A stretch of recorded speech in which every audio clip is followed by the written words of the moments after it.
السلام علیکم۔ امید ہے آپ سب خیریت سے ہوں گے۔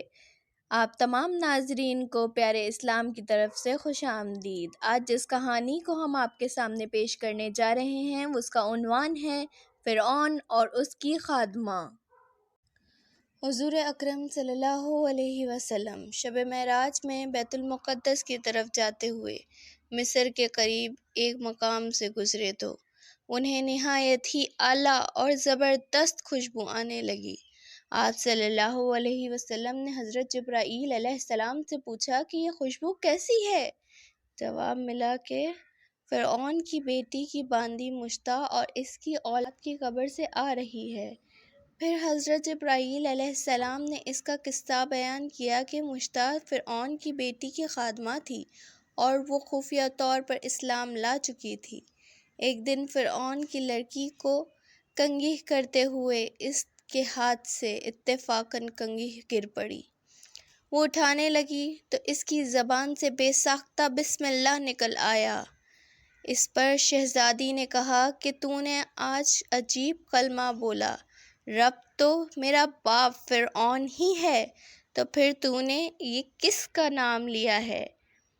اس نے جواب دیا، فرعون رب نہیں بلکہ رب وہ اللہ ہے جو مجھے اور تجھے اور خود فرعون کو روزی دیتا ہے۔ شہزادی نے کہا، اچھا تو میرا باپ کے سوا کسی اور کو اپنا رب مانتی ہے؟ اس نے جواب دیا، ہاں ہاں، میرا، تیرا اور تیرے باپ سب کا رب اللہ تعالیٰ ہی ہے۔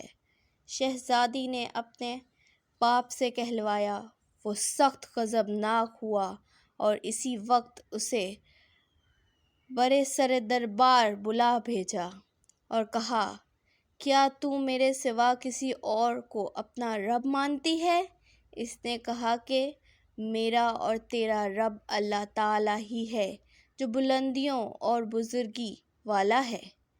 فرعون نے اسی وقت حکم دیا کہ تانبے کی جو گوئی بنی ہوئی ہے اس کو خوب تپاؤ، اور جب بالکل آگ جیسی ہو جائے تو اس کے بچوں کو ایک ایک کر کے اس میں ڈال دیا جائے، آخر میں خود اسے بھی اس میں ڈال دیا جائے۔ چنانچہ وہ گرم کی گئی۔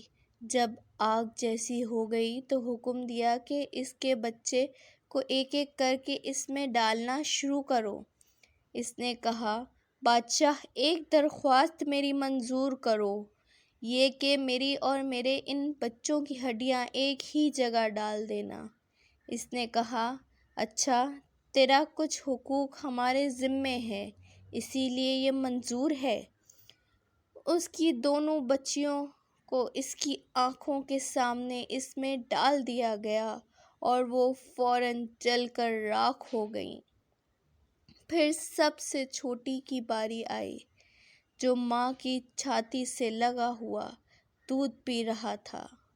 فرعون کے سپاہیوں نے اسے گھسیٹا تو اس نیک بندی کی آنکھوں تلے اندھیرا چھا گیا۔ اللہ تعالیٰ نے اس بچے کو اسی وقت زبان دے دی اور اس نے بآواز بلند کہا، اماں جان، افسوس نہ کر، اماں جان، ذرا بھی پس و پیش نہ کرو، حق پر جان دینا ہی سب سے بڑی نیکی ہے۔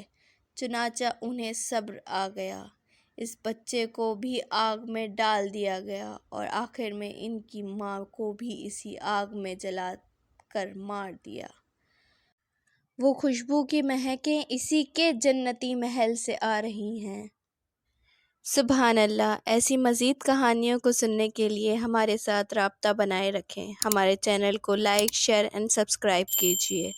جزاک اللہ خیر، فی امان اللہ۔